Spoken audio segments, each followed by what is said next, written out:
There is a specific sequence to follow when cutting custom-size insulation panels. First, you'll make your straight cuts. Then you'll cut your spline grooves, and finally, you'll route your edges. Let's take a closer look at each step. When you've determined the length and width needed, the first step is a standard straight cut. It's important to know that if you need to narrow a panel, always cut off the bottom edge, not the top edge. The top edge has two routed edges, a large kerf and a small one. The bottom edge only has one larger kerf.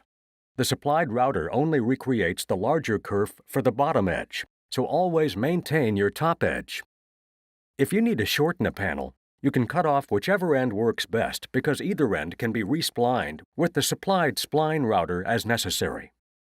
To make a proper straight cut, use a sturdy, raised surface to support the panel. Do not cut the panel on the ground or from an unstable surface. Use a chalk line and square. Use a toothed plywood-type blade only. Do not use knives, razor blades, hand saws, reciprocating, or jigsaws. Clean the panel of any loose foil and foam dust. If the custom panel is not connecting to another panel or green girt on its cut end, no further steps are necessary and you may proceed with installation.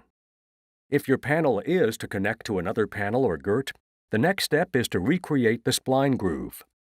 It's important to have the inside of the panel facing up when routing because the routers are preset to depths that only work if the panel interior is up.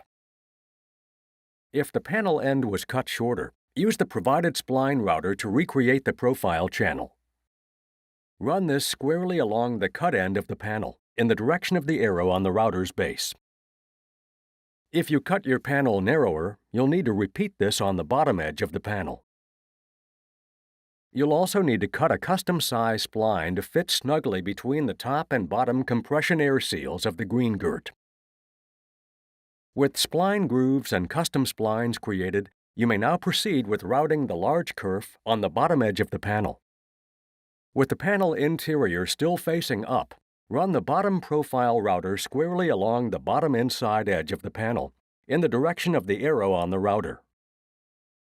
With a properly cut and routed panel, you may now proceed with installation.